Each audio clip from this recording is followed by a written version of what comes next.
तो नमस्कार दोस्तों, स्वागत है आपका आज के सेशन में।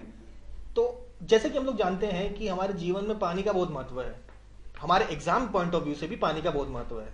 तो आज हम लोग इस पानी से रिलेटेड डिस्कशन करेंगे, यानी कि हाइड्रोस्फीयर पढ़ेंगे, पानी के बारे में बात करेंगे। बड़े वाटर बॉडी से छोटे वाटर बॉडीज तक जितने भी वर्ल्ड ज्योग्राफी में मैपिंग है वो हम लोग पूरी तरीके से इंपॉर्टेंट जितने भी हैं वो खत्म करने का कोशिश करेंगे आज के लेक्चर में। शुरुआत किससे करेंगे? शुरुआत करेंगे हम लोग बड़े बड़े ओशन से, फिर छोटे वाटर बॉडीज की बात करेंगे, हम लोग बात करेंगे सीज की, उसकी मैपिंग देखेंगे। फाइनली हम लोग इंपॉर्टेंट रिवर्स की मैपिंग देखेंगे, जिससे आपका पूरा रिवर्स भी रिवाइज हो जाएगा। हालांकि ये हम लोग ऑलरेडी कंप्लीट कर चुके हैं, लेकिन एक रिवीजन भी आपका हो जाएगा और पूरा आपका वाटर बॉडी खत्म हो जाएगा। अभी आप ये कह सकते हैं सर लेक कहां है? लेक आप ऑलरेडी पढ़ चुके हैं पहले लेक्चर्स में। तो आज के लेक्चर के साथ साथ पूरा जो पानी के से रिलेटेड जितना भी आपका वर्ल्ड ज्योग्राफी का पोर्शन है यहां पे आपका समाप्त कर दिया जाएगा। तो आइए स्टार्ट करते हैं आज का सेशन।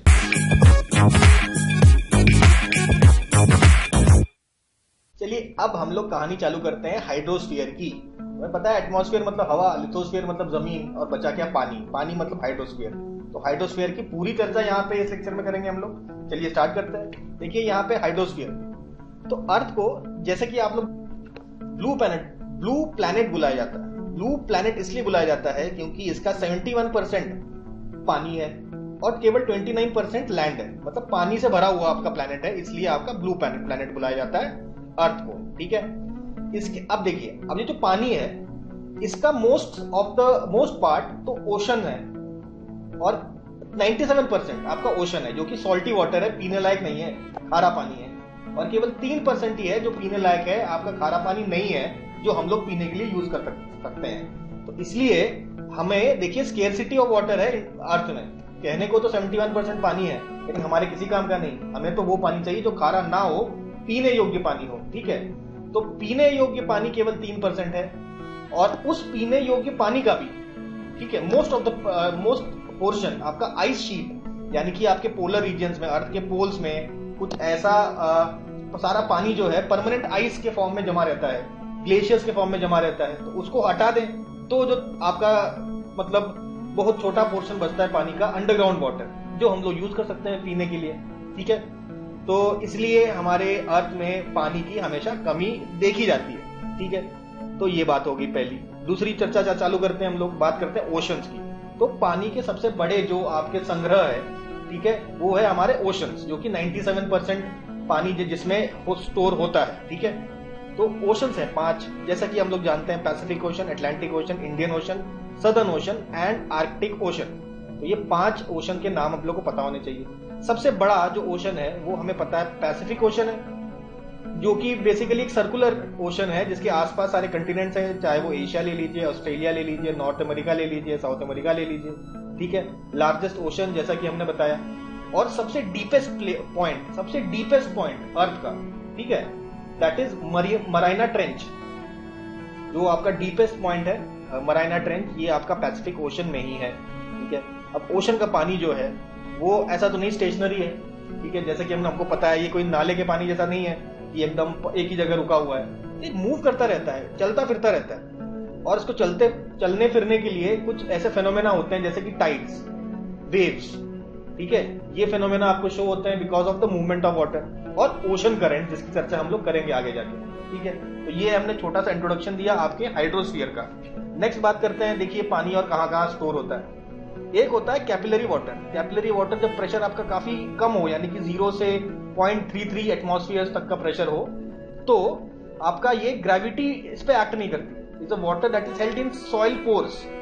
सॉइल के पोर्स में ये स्टोर रहता है अगेंस्ट ग्रेविटी। ठीक है, और ये जो पानी जो स्टोर्ड होता है ग्रेविटी के अगेंस्ट, ग्रेविटी जिस पे एक्ट नहीं करती है, इसको आपके जो प्लांट के रूट्स हैं वो एब्जॉर्ब करते हैं। तो बेसिकली ये जो कैपिलरी वाटर है, जो सॉइल के पोर्स में जमा होता है, ये आपका मेन सोर्स होता है मॉइस्चर का प्लांट्स के लिए। तो प्लांट इसी मॉइस्चर का इस्तेमाल करती है, जिसको हम लोग बोलते हैं कैपिलरी वाटर। अब देखिए 0.33 ATM से थोड़ा प्रेशर आप बढ़ा दीजिए, तब आप देखेंगे ग्रेविटी एक्ट करने लगी पानी पे, तो इसको बोल देंगे हम लोग ग्रेविटेशनल वाटर। अब जब ग्रेविटी एक्ट करने लग जाएगी तो ये इट विल मूव डाउनवर्ड्स, नीचे की तरफ मूव करेगा और आपके वाटर टेबल को पहुंच जाएगा। ठीक है, It is free form of water that is held loosely in the soil and can be easily lost by gravitational force. Gravitational force act करती है, उसको नीचे की तरफ ले जाती है। ठीक है, तो ये हमने समझा। अच्छा, एक थोड़ा सा और डेटा यहाँ पे देख लीजिए। आपके तो मोस्ट ऑफ द आपका जो देखा हमने, क्या खारा पानी है सारा ओशन में।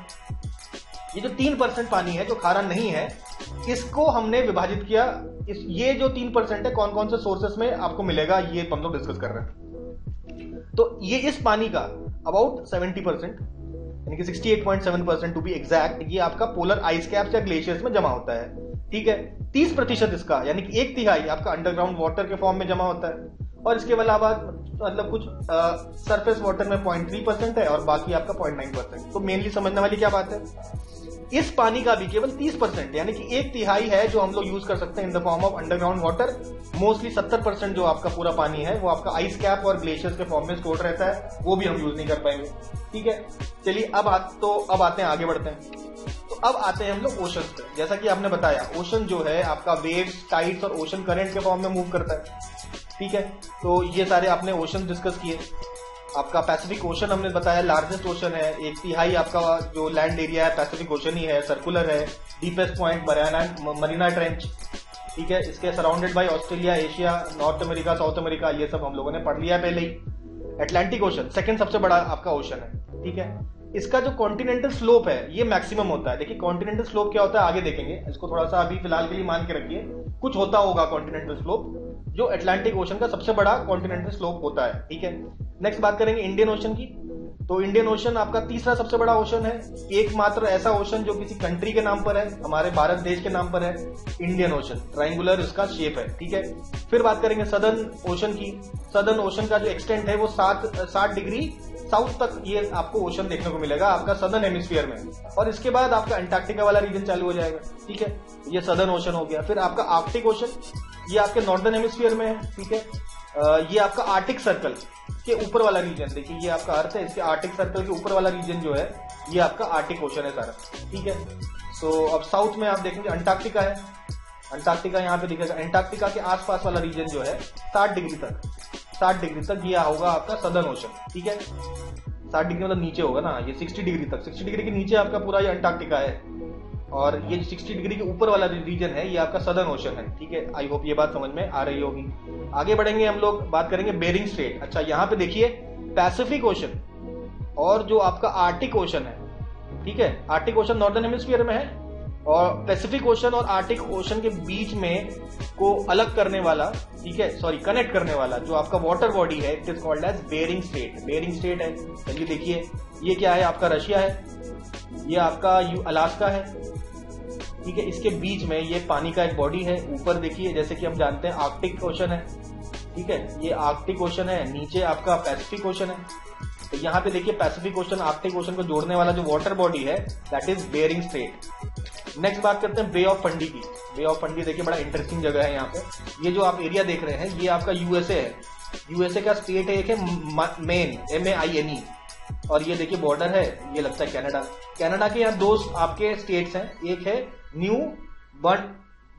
ब्रंसविक और यहाँ पे देखिए नोवा स्कोटिया है।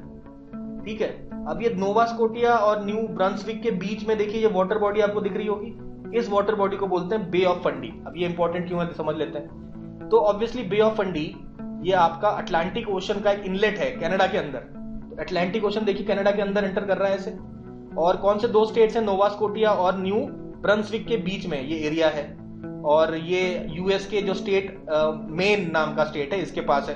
अब चाहिए फेमस क्यों है, it is very high tide, सबसे ज्यादा ऊंचे जो टाइड्स आते हैं, टाइड्स वो कहाँ पे आते हैं, बे ऑफ फंडी। आपने वर्ल्ड ज्योग्राफी में देखा था ना, अपने टाइड्स के बारे में पढ़ा था। आई होप आप वो प्लेलिस्ट देख चुके होंगे, वो अगेन लेक्चर के एंड में मैं डाल दूंगा वो प्लेलिस्ट ज्योग्राफी का। ठीक है, उसको आप देख सकते हैं। ठीक है, फिलहाल ये देख लीजिए, बाद में आपको अच्छा लगेगा तो वो भी देख लीजिएगा, वहां पे सब डिस्कस किया हमने टाइड्स वगैरह के बारे में, तो आप देख सकते हैं। तो सबसे हाईएस्ट टाइड्स, ये पहले भी डिस्कस कर चुके हैं टाइड्स वाले लेक्चर में, वो कहाँ पे होता है, बे ऑफ फंडी में। देखिए यहाँ पे कह रहा है कि ये आपका 14.5 मीटर से लेके 16.3 मीटर हाइट तक वेरी करता है इसका। The Bay of Fundy is the world's largest tidal variation, सबसे ज्यादा बड़े टाइडल वेरिएशन आपको बे ऑफ फंडी में ही देखने को मिलेगा। ठीक है, चलिए आगे बढ़ते हैं। अब आते हैं अटलांटिक ओशन में।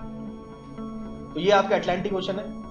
अटलांटिक ओशन आपका बिजिएस्ट ओशन है इन टर्म्स ऑफ ट्रेड। अगर यहाँ पे शिप्स वगैरह काफी ऐसे जाते हैं यूरोप वगैरह में, यूरोप और यूएसए के बीच में काफी आपका ऐसे शिप्स मूव करते हैं, ठीक है। तो देखिए इसके आसपास के कॉन्टिनेंट्स कौन कौन सा, जैसा कि हमने बताया, ये नॉर्थ अमेरिका हो गया, यहाँ पे साउथ अमेरिका हो गया, यहाँ पे यूरोप हो गया, ये अफ्रीका हो गया। तो ये चार आपके कंटिनेंट्स हो गए इसके दोनों तरफ, ठीक है। और सबसे ज्यादा बिजिएस्ट ओशन है इन टर्म्स ऑफ ट्रेड, और सेकंड लार्जेस्ट ओशन है, ये भी हमें पता है। कैसे शेप का है, देखिए एस शेप का है, देखिए एस शेप का ओशन है, ठीक है। इसका जो कोस्ट लाइन्स है, चाहे यूएसए में देख लीजिए, कोस्ट लाइन जो है आपके इरेगुलर होते हैं। कोस्ट लाइन अगर इरेगुलर होते हैं तो वहां पे नेचुरल हार्बर्स या पोर्ट्स बन जाते हैं, यानी कि वो एक नेचुरल पोर्ट की तरह काम करने लगेंगे। तो कई सारे आपको नेचुरल हार्बर्स दिखेंगे अटलांटिक ओशन के आसपास। और यहाँ पे देखिए इंटरेस्टिंग, यहाँ पे एक मिड ओशनिक रिज है। आपको रिज तो पता है ना क्या होता है भाई, दो कॉन्टिनेंटल प्लेट्स, डाइवर्जिंग प्लेट एक दूसरे से दूर जाते हैं, तो बीच में आपका रिफ्ट बन जाता है। इसी प्रकार का रिफ्ट ओशन में जो बनता है तो इसको हम लोग बोलते हैं मिड ओशनिक रिज।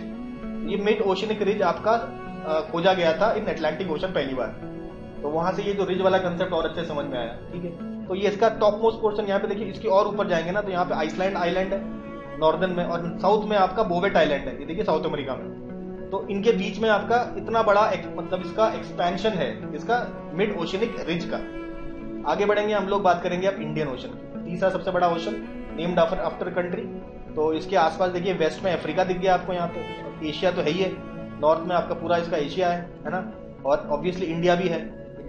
और ये ट्रायंगुलर शेप का आपका ओशन है, ये देख लिया। इसके ईस्टर्न पार्ट में देखेंगे हम लोग ऑस्ट्रेलिया है। तो ये सब छोटी मोटी बातें आप लोगों को पता ही है।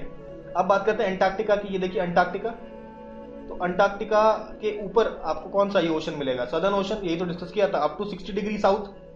60 डिग्री साउथ जो लैटिट्यूड है, इसके ऊपर वाला जो रीजन है दैट इज सदर्न ओशन। तो ये बीच में उसके अंटार्कटिका, ठीक है। यहाँ पे आपका मिल जाएगा साउथ पोल। तो ये सारी बातें हम लोग ऑलरेडी देख भी चुके हैं। चलिए आगे बढ़ेंगे, अब बात करते हैं आर्टिक ओशन। आर्टिक ओशन की तो बात कर रहे हैं हम लोग, अंटार्कटिका है ना, सॉरी ये तो साउथ पोल हो गया ना, नॉर्थ पोल चले गए। तो ये नॉर्थ पोल में देखिए आपको, ये नॉर्थ पोल के आसपास का जो रीजन है दैट इज आर्टिक ओशन। ये देखिए नॉर्थ अमेरिका वाला रीजन है, ग्रीनलैंड वाला रीजन है, फिर देखिए ये इस तरफ आपका रशिया वाला पूरा रीजन होगा। ये जो पूरा ओशन है दैट इज आर्टिक ओशन, ठीक है। आपको बेरिंग स्ट्रेट भी दिख जाएगा यहाँ पे, ठीक है। ये जो बेरिंग स्ट्रेट है ना, ये तो बेरिंग स्ट्रेट है। यहाँ देखिए ये यूएसए है, ये रशिया है। ऊपर से देखेंगे तो ऐसा दिखेगा ना आपको, ये आर्टिक ओशन है और ये पैसिफिक ओशन है। बीच में आपका कौन सा स्टेट, बेरिंग स्ट्रेट। तो इसके बारे में दोबारा हमने देख लिया। चलिए अब इक्वेटोरियल रीजन की बात हम लोग करते हैं। इक्वेटोरियल रीजन जो होता है, अब हमने ये थोड़ा बहुत मैपिंग कर लिया, थोड़ा कंसेप्चुअल चीजें देखते हैं हम लोग। तो अब हम लोग बात करते हैं सन की जो रेज है वो आपका सबसे ज्यादा रेडिएशन कहाँ पे देती है, इक्वेटोरियल रीजन में देती है। तो सी वाटर सबसे ज्यादा उसको रेडिएशन मिलता है तो गर्म हो जाता है। गर्म होने के बाद कोई भी आपका मैटर जो है हमेशा एक्सपैंड करता है, इसी को बोलेंगे thermal expansion of sea water, ठीक है। तो यहाँ पे हमें पता चला कि जो इक्वेटर वाला रीजन है वहां का जो समंदर है थोड़ा ज्यादा एक्सपेंशन होता है उसमें, because of this thermal insolation of the sun. Sun की जो रेडिएशन होती है डायरेक्ट पड़ती हैं, ये ज्यादा गर्म होने के कारण आसपास के जो सी वाले रीजन से ज्यादा उसका एक्सपेंशन होता है, और डेंसिटी सबसे कम होती है। सारे जो ओशन वाटर में सबसे कम डेंसिटी वाला रीजन कौन सा है, ये इक्वेटोरियल रीजन वाला आपका region is lowest density of ocean water, ठीक है। चलिए अब आएंगे हम लोग आगे।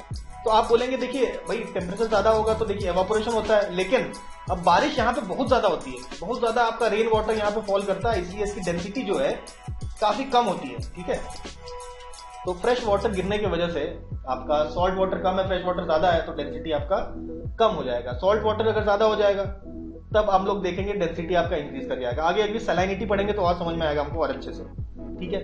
अब यहाँ पे देखिए हिप्सोमेट्रिक कर्व क्या होता है। हिप्सोमेट्रिक कर्व ये होता है, पढ़ेंगे पहले, is a graph that shows proportion of land area at different elevations. तो अलग अलग एलिवेशन में, जैसे सबसे हाईएस्ट एलिवेशन में क्या होते हैं, माउंटेन्स। तो इतना परसेंट जो लैंड है, इतना परसेंट जो एरिया है ये आपका माउंटेन कवर करती है। इसके बाद ये वाला जो रीजन है ये आपका कंटिनेंट कवर करती है। ये जो आपका लाइन है ये बताएगा हाइट, कौन से हाइट का, कौन से हाइट में। तो इस हाइट से लेके इस हाइट तक ये आपके कॉन्टिनेंट का हाइट है, तो ये इतना परसेंट कवर करती है। उसके बाद एक कंटिनेंटल शेल्फ का हाइट थोड़ा सा और कम हो जाएगा, तो इस हाइट से लेके इस हाइट तक आपका ये कंटिनेंटल शेल्फ है, तो ये इसका परसेंटेज ऑफ एरिया बताएगा। सबसे ज्यादा एरिया कवर करने वाला तो ओशन फ्लोर है। देखिए ओशन फ्लोर आपका इस हाइट से लेके इस हाइट तक आपका ये पूरा ओशन फ्लोर है, मतलब ये डेप्थ चला गया, नीचे चला गया ना, अब जीरो से लेके नीचे जा रहा है डेप्थ, तो सी लेवल के नीचे, ये 0 तो आपका सी लेवल है, ये सी लेवल के ऊपर, तो सी लेवल के ऊपर 6 किलोमीटर तक आप देखेंगे माउंटेन्स मोस्टली दिखेगा आपको, ठीक है। कुछ एक्सेप्शन है एवरेस्ट जैसे, वो मेंशन नहीं किया यहाँ पे, तो ये आई होप मैं समझा पा रहा हूँ आपको ये चीज, ठीक है। तो ओशन फ्लोर हो गया। ओशन फ्लोर में देखिए ये हाइट यानी कि सी लेवल हो गया। सी लेवल से कितना नीचे, देखिए यहाँ पे 6 किलोमीटर नीचे चले गए। ये पूरे आपका वेरिएशन ऑफ होता है किसका, ओशन फ्लोर का। और ओशन फ्लोर से भी और ज्यादा डीप क्या कौन से रीजन होते हैं, देखिए परसेंटेज वाइज देखिए सबसे ज्यादा कौन सा रीजन होगा, ocean floor is the percentage wise सबसे ज्यादा रीजन। और सबसे कम होगा आपका ओशनिक ट्रेंच, देखिए इतने डेप्थ, यानी कि 6 किलोमीटर से भी नीचे डेप्थ वाला जो आपका रीजन है वो देखिए इतने परसेंट है, बहुत कम, ठीक है। तो ये हम लोगों ने समझ लिया। इस कर्व को बोलते हैं हम लोग hypsometric curve. Proportion of land बताता है एट डिफरेंट एलिवेशन, अलग अलग एलिवेशन पे कितना प्रोपोर्शन ऑफ लैंड है।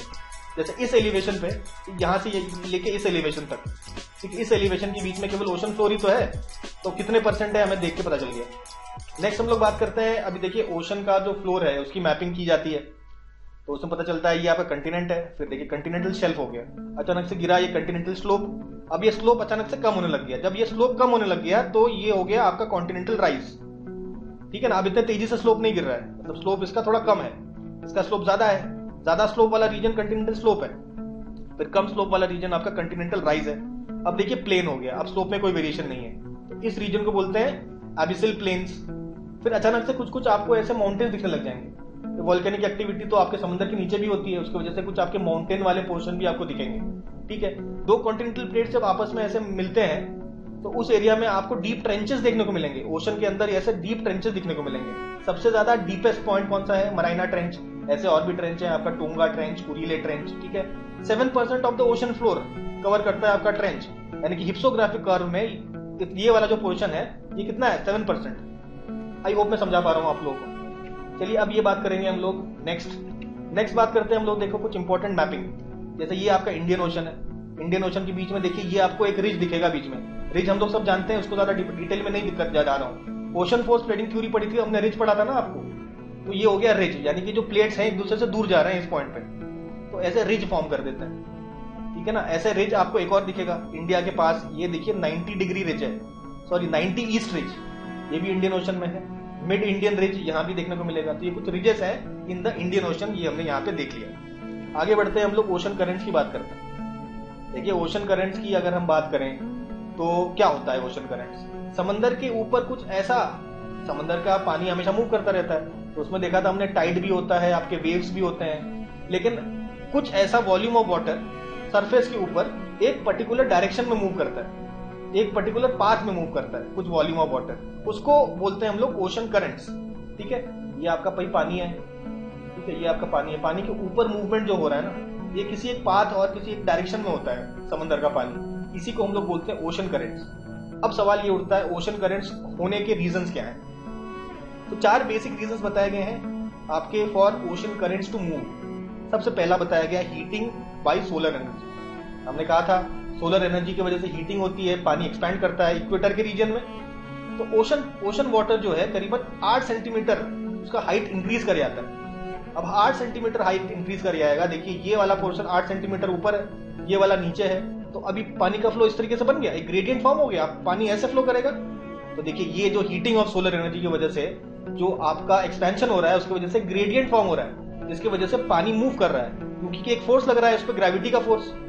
देखिए ग्रेविटी का फोर्स भी एक आपका रीजन हो जाता है for movement of ocean water, ठीक है। तो ये दोनों कहीं ना कहीं आप लिंक समझ सकते हैं। इसके अलावा भाई आपके हवा बहती है, विंड फ्लो करती है, तो विंड फ्लो करने पर देखिए ये ओशन का पानी है, इसके ऊपर विंड अगर मान लीजिए फ्लो करे तो इनके बीच में कुछ फ्रिक्शन जनरेट होगा कि नहीं, तो उस फ्रिक्शन की वजह से ये जो पानी है ये भी मूव करने लगेगा, ठीक है। तो अब ये जो विंड जो ब्लो करेगा इसके वजह से हमने पता चला कि आपका ओशन करंट मूव करता है। अब सवाल ये उठता है ये विंड क्यों मूव कर रहा है, कौन से डायरेक्शन में मूव करता है। ये होता है बिकॉज ऑफ कोरियोलिस फोर्स। ये जो विंड ब्लो कर रहा है इस विंड पे और जो पानी मूव कर रहा है अर्थ के रोटेशन की वजह से कोई एक फोर्स लगता है जिसको हम लोग बोलते हैं कोरियोलिस फोर्स, जो नॉर्दर्न हेमिस्फीयर में हमें मालूम है राइट डायरेक्शन में मूव करता है और सदर्न आपके हेमिस्फीयर में लेफ्ट डायरेक्शन में मूव करता है, ठीक है। ये आपको पता होना चाहिए, नहीं पता है तो अगेन हमारा लेक्चर देखिए आप, ज्योग्राफी के प्लेलिस्ट जो हम लोग लास्ट में लगा देंगे उसको आप देख लीजिए, इसको समझ में आ जाएगा कोरियोलिस फोर्स। ठीक है, विंड्स वाला जो चैप्टर है, एक दो आपके लेक्चर्स है, उसको देख लीजिए, क्लियर हो जाएगा ये। ठीक है, अभी के लिए मान के चलिए, अब उसको ज्यादा डिटेल में नहीं बताऊंगा क्यों नॉर्थ हो रहा है क्यों साउथ हो रहा है, पूरा अलग लेक्चर बनाया हुआ है मैंने, आप प्लेलिस्ट देख लीजिएगा। ठीक है, ये देखा हमने north hemisphere south hemisphere. North hemisphere में कोरियोलिस फोर्स राइट की तरफ मूव करता है, साउथ हेमिस्फीयर में लेफ्ट की तरफ मूव करता है। ठीक है, जैसे विंड ऐसे जा रही है ना, तो अब नॉर्थ हेमिस्फीयर में है तो ये ऐसे मुड़ जाएगी, राइट की तरफ मूव कर जाएगी। सिमिलरली साउथर्न सदर्न हेमिस्फीयर में लेफ्ट की तरफ मूव कर जाएगी। आई होप बात समझ में आ रहा होगा। तो विंड मूव करेगा तो ये ओशनिक करंट भी उस डायरेक्शन में मूव करेगा।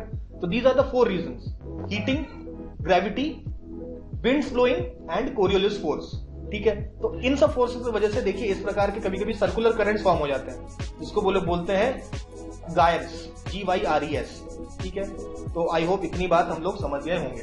अब हम लोग बात करते हैं ओशन करंट कितने प्रकार के होते हैं। एक तो होते हैं कोल्ड करंट, एक तो होते हैं वार्म करंट। क्या होते हैं इसके बारे में चर्चा थोड़ा आगे करेंगे, फिलहाल इतना नाम याद रखिए, आगे इसको और समझेंगे अच्छे से। अब देखिए जो ओशन करंट है, और एक क्लासिफिकेशन कर सकते हैं। देखिए वो पानी का मूवमेंट, समंदर के अंदर वो पानी का मूवमेंट जो आपके टॉप 400 मीटर्स में होता है, ठीक है, उसको हम लोग कहते हैं सरफेस करंट।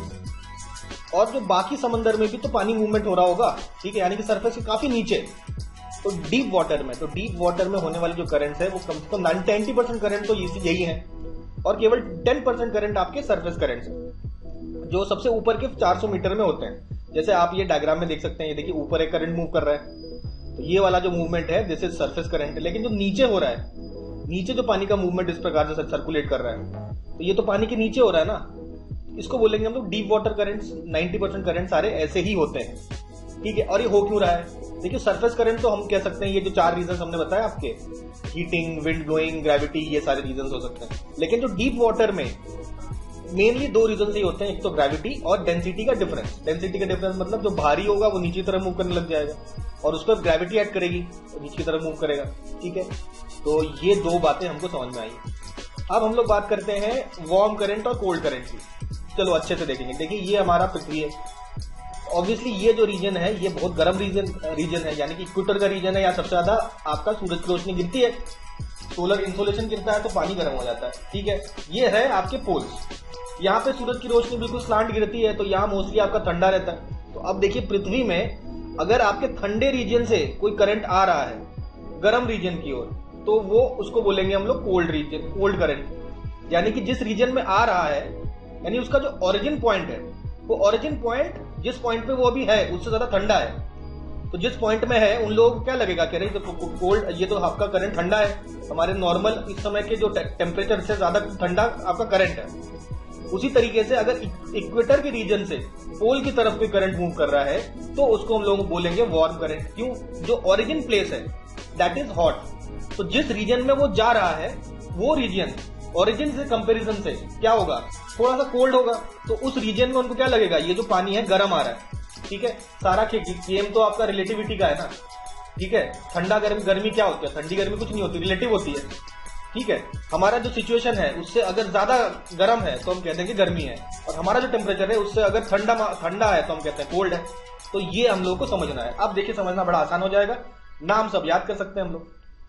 ठीक है, देखिए इस प्रकार का सर्कुलेशन होता है हमेशा, एक सर्कुलेशन हमेशा होता है पानी का, है ना। तो देखिए ये आपका नॉर्थ इक्वेटोरियल करंट है, फिर ये ऊपर जाएगा घूम के नॉर्थ पैसिफिक बन के आएगा, और फिर ऐसे नीचे आ जाएगा इस तरीके से। तो एक सर्कुलेशन हमेशा देखने को मिलेगा आपको करंट में। ठीक है, आई होप ये बात समझ में आई होगी। अब नाम देखते हैं, याद करते हैं। अब देखिए कोल्ड करंट है, कोल्ड करंट मतलब किसी ठंडे एरिया से ओरिजिन करके गर्म एरिया में आ रहा होगा ना।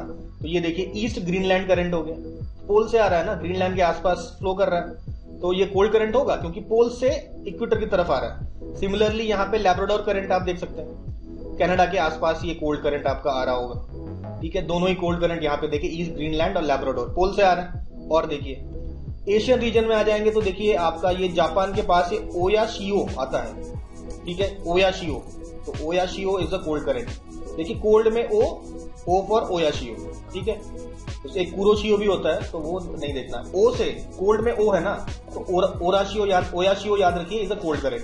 कंफ्यूजन हो जाते हैं क्या आपका ओयाशियो और कुरोशियो में कंफ्यूजन होता है कि कौन सा वॉर में कोल्ड है, इसलिए बता रहा हूँ ये, है ना। तो इसके अलावा बात करते हैं कैलिफोर्निया की। अब कैलिफोर्निया करंट क्या हो रहा है, हाई लैटिट्यूड से, मतलब बेसिकली पोल की तरफ से इक्वेटर की तरफ आ रहा है ना, higher latitude to lower latitude है, ऐसे भी समझ सकते हैं। तो ये California current is a cold current. अब देखिए हर कॉन्टिनेंट के आप देखिए वेस्टर्न रीजन में देखेंगे, ठीक है, जो वेस्टर्न रीजन में ऐसे कोल्ड करंट आपको देखने को मिलेंगे। जैसे ये कैनारी करंट है, ये कैनारी करंट आपका आता है होगा अफ्रीका के पास, ये भी कोल्ड करंट होगा, ठीक है। तो इसके अलावा देखिए एशिया में कोल्ड करंट हमने ओयाशियो देख लिया, कैनारी देख लिया, कैलिफोर्निया हो गया, कैनारी हो गया, और नीचे आते हैं साउथ अमेरिका में। साउथ अमेरिका में देखिए आपका ये पोल की तरफ से आपके इक्वेटर की तरफ जा रहा है, यानी कि ये कोल्ड करंट है, तो पेरू करंट मिलेगा। अगेन ये western part of western coast में लाई करता है, ठीक है। उस तरीके से अफ्रीका के वेस्टर्न कोस्ट में आप देखेंगे वेनेजुएला करंट है, जो आपका साउथ पोल से, मतलब साउथ पोल की डायरेक्शन से इक्वेटर की तरफ जाता है, तो वेनेजुएला करंट। सिमिलरली आपका अगेन ये भी आपका वेस्टर्न कोस्ट में पड़ेगा। एक और वेस्टर्न कोस्ट में आपका कोल्ड करंट मिलेगा आपको, ये है वेस्टर्न ऑस्ट्रेलिया करंट। तो ये सारे वेस्टर्न कोस्ट वाले करंट हमने देखे, ठीक है। कोल्ड करंट हमको पता चल गया। वेनेजुएला भी देख लिया हमने, ये अफ्रीका का है, और पेरू करंट या हम्बोल्ट करंट भी कहते हैं इसको। ये सारे कोल्ड करंट हम लोगों ने देख लिए। पता होना चाहिए कि कौन से एरिया में ये फ्लो करता है, ठीक है। इसको देखिए, याद करिए, याद करना बहुत जरूरी है। हो सके तो वर्ल्ड का मैप लेके बैठिए और मैपिंग करिए, ताकि ये चीज आपको बिल्कुल याद हो जाए अभी के अभी। नेक्स्ट बात करते हैं वार्म करंट की।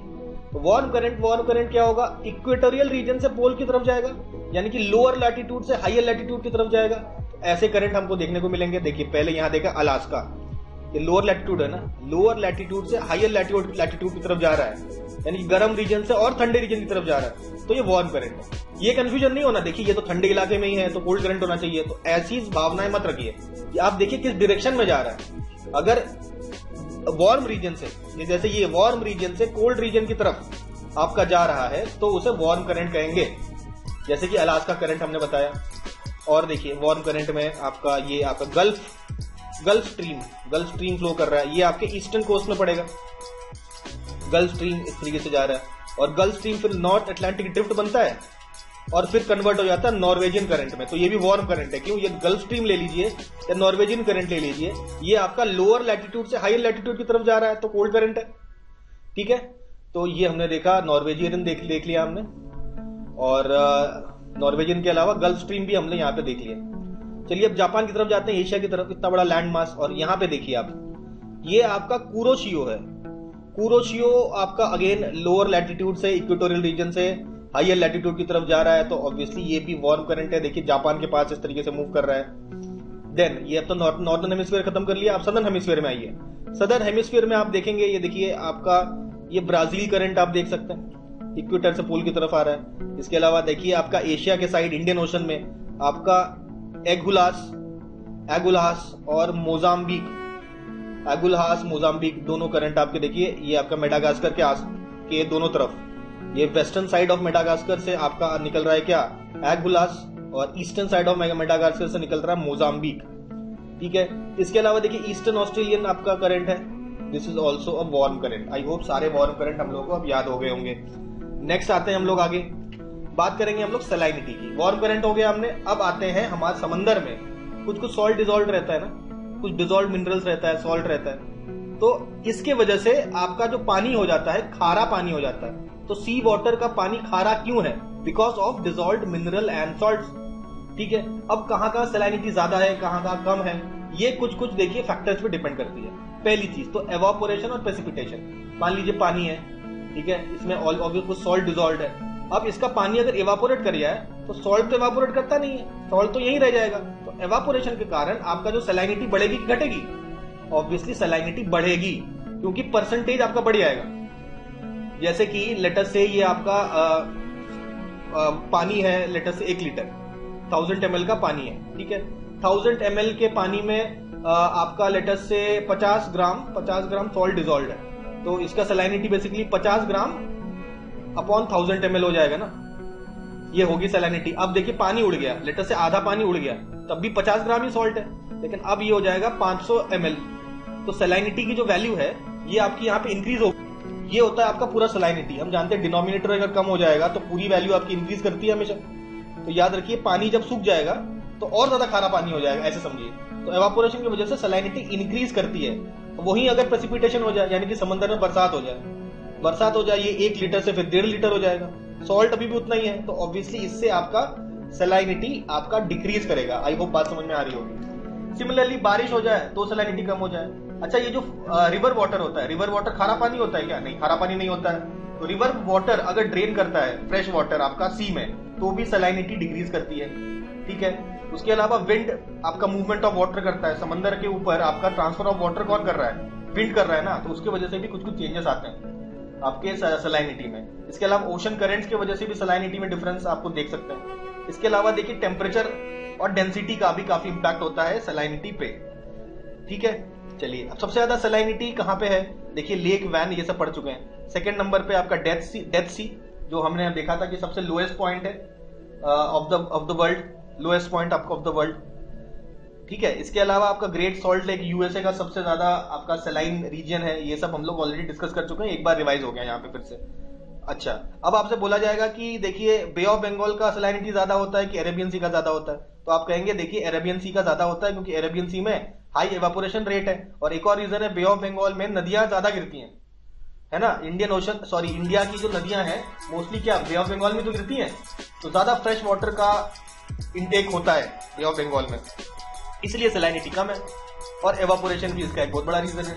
और कुछ रीजन हम लोग दुनिया में देखेंगे, वो एक देखिए, अब देखो सलाइनिटी जो चेंज हो रही है वो ये आपका अर्थ बनाया हमने, अर्थ का सारा पानी इस तरीके से डिनोट किया।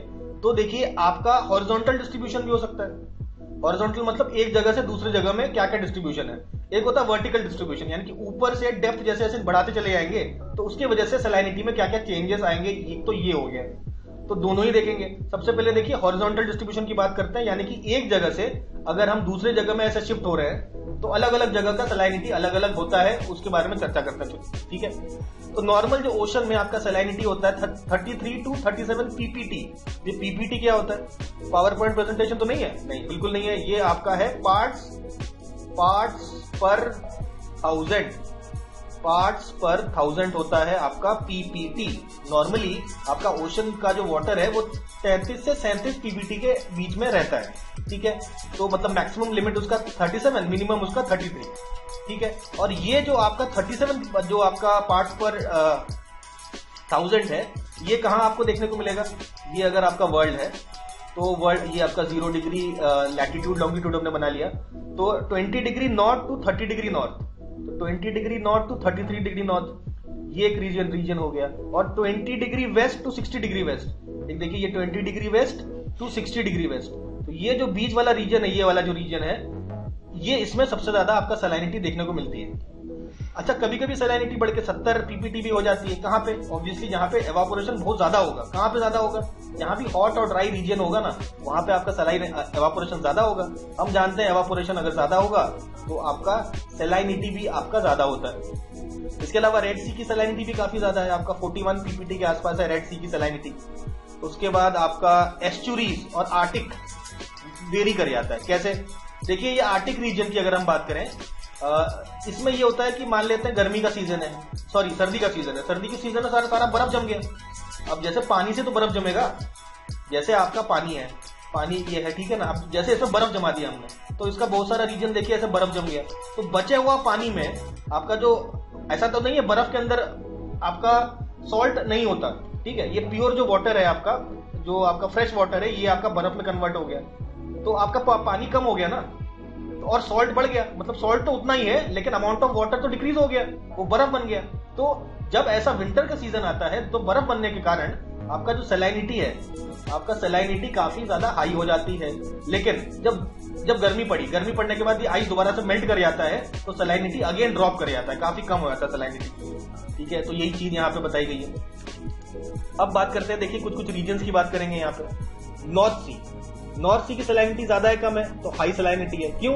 क्योंकि आपका ज्यादा सलाइन वाटर आपका नॉर्थ अटलांटिक ड्रिफ्ट की वजह से वहां पे पहुंचता रहता है, ठीक है। नॉर्थ सी वाला रीजन याद करिए कहां पर, देखिए यहाँ पे है नॉर्थ सी इस वाले रीजन में है। तो इस वाले रीजन में नॉर्थ अटलांटिक ड्रिफ्ट जो है सलाइन वाटर ले जाता है नॉर्थ सी के पास, तो ज्यादा सलाइन कर देता है इसको, ठीक है। उसके बाद बाल्टिक सी देख सकते हैं आप मैप में। तो बाल्टिक सी में कई सारे आपके रिवर्स इनफ्लो करते हैं, तो बाल्टिक सी में भी सैलिनिटी कम होती है, क्योंकि ज्यादा रिवर अपना फ्रेश वाटर लेके पहुंच रहे हैं बाल्टिक सी, तो वहां पे सैलिनिटी कम होती है। मेडिटेरेनियन में आपका सैलिनिटी काफी ज्यादा होती है, क्यों? क्योंकि बहुत ज्यादा एवापोरेशन बहुत हाई होता है मेडिटेरेनियन सी में। और ब्लैक सी में उसी तरीके से देखिए सैलिनिटी कम होती है। ये बाल्टिक सी कहिए या ब्लैक सी कहिए, सैलिनिटी इसमें होती है काफी कम। ठीक है, क्यों, क्या रीजन है? क्योंकि काफी सारे रिवर्स यहाँ पे ड्रेन करते हैं। तो ये दोनों चीज देखा 1 2। मेडिटेरेनियन में कहिए या नॉर्थ सी में कहिए आपका सैलिनिटी काफी ज्यादा होता है। ठीक है, 3 4। इसके अलावा देखिए एवरेज सैलिनिटी कितना है, 35 ppt है। अच्छा, बे ऑफ बंगाल में आपका कम होता है एज कम्पेयर टू अरेबियन सी, ये हमने डिस्कस कर लिया। क्योंकि बे ऑफ बंगाल में काफी नदियां मिलती हैं और हाई एवापोरेशन रेट देखने को मिलता है कहाँ पे, अरेबियन सी में। और इतने ज्यादा आपके रिवर्स आपके फ्लो नहीं करते अरेबियन सी के अंदर। तो these are the reasons why Arabian Sea has high salinity. तो ये कुछ हमने क्वेश्चंस डिस्कस किए। नेक्स्ट बात करते हैं हम लोग वर्टिकल डिस्ट्रीब्यूशन या हॉरिजॉन्टल डिस्ट्रीब्यूशन हो गया। भाई ये समंदर है, समंदर में हम लोग कह रहे हैं कि भाई अलग अलग प्लेसेस का देख लिया हमने, कहाँ कहाँ का ज्यादा है, कहाँ का कम है, रीजंस भी हमने डिस्कस कर लिए। अब वर्टिकल डिस्ट्रीब्यूशन की बात करते हैं। भाई समंदर के नीचे जब हम लोग मूव करेंगे तो कैसा डिस्ट्रीब्यूशन होगा? तो 2 बातें करनी है हमें। सबसे पहले हमें बात करनी है टेम्परेचर की। ये डायग्राम में आपका ये शो कर रहा है थर्मोक्लाइन ब्लू कलर से।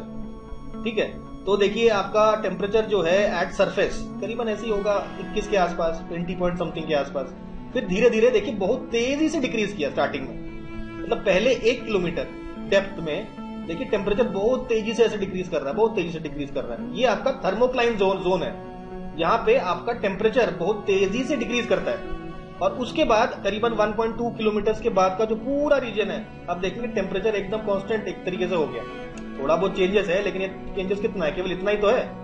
करीबन 1 किलोमीटर से लेके अगले 5 किलोमीटर डेप्थ तक अब देखेंगे टेम्परेचर का डिफरेंस केवल इतना ही है, जरा सा डिफरेंस है। और पहले 1 किलोमीटर में टेम्परेचर डिफरेंस कितना है, देखिए इतना ज्यादा डिफरेंस है। ठीक है, तो ये जो जोन होता है जहां टेम्परेचर डिफरेंस काफी ज्यादा होता है, वो उसको बोलते हैं हम लोग थर्मोक्लाइन।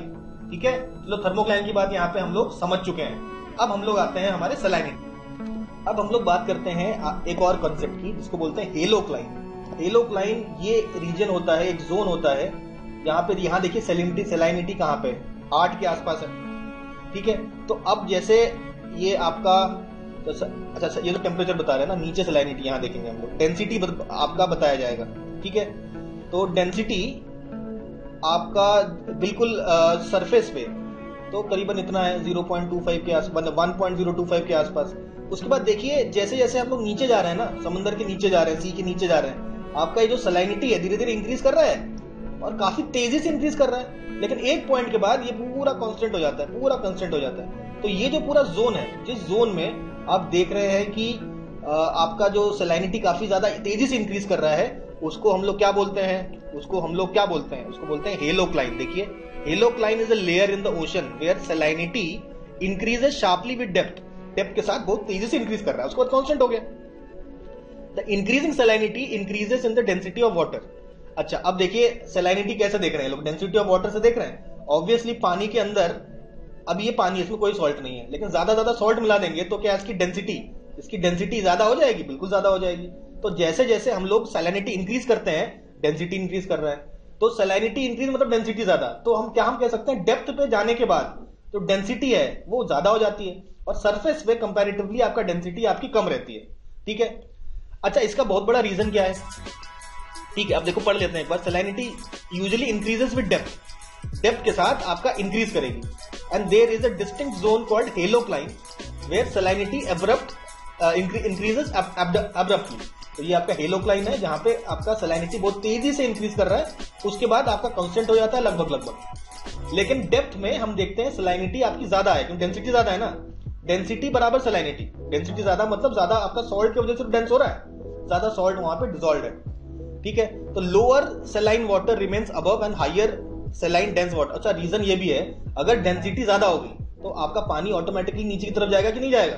भाई डेंसर वाटर नीचे की तरफ जाता है, तो इसलिए नीचे वाला जो पोर्शन है ओशन का वो ज्यादा डेंस है और ज्यादा सलाइन है, क्योंकि सलाइनिटी की वजह से हाईली सलाइन वाटर नीचे की तरफ सिंक करते हैं, क्योंकि उनकी डेंसिटी इंक्रीज हो जाती है। तो आप समंदर के नीचे देखेंगे डेंसिटी ज्यादा है और सैलिनिटी भी ज्यादा है, और समंदर के ऊपर वाले रीजन में हम देखेंगे भाई डेंसिटी भी कम है, सैलिनिटी भी कम है, और तेजी से सैलिनिटी आपका इंक्रीज करता है जैसे जैसे डेप्थ बढ़ता है। तो मतलब पहले आपके 500-700 मीटर में बहुत तेजी से सैलिनिटी आपकी इंक्रीज करेगी, ठीक है, इसका क्या रीजन है बताइए। इसका रीजन ये है कि जो आपका नदियों का पानी यहाँ पे जा रहा है, कभी एवापोरेशन हो जाता है, तो ये जो रीजन है, ऊपर वाला रीजन है, ये जो ऊपर वाला रीजन आप देख रहे हैं ना, इस ऊपर वाले रीजन में क्योंकि पानी भी मिक्स हो रहा है, टेम्परेचर से एवापोरेशन भी हो रहा है, तो इस रीजन में आपको चेंज दिखता है सलाइनिटी का।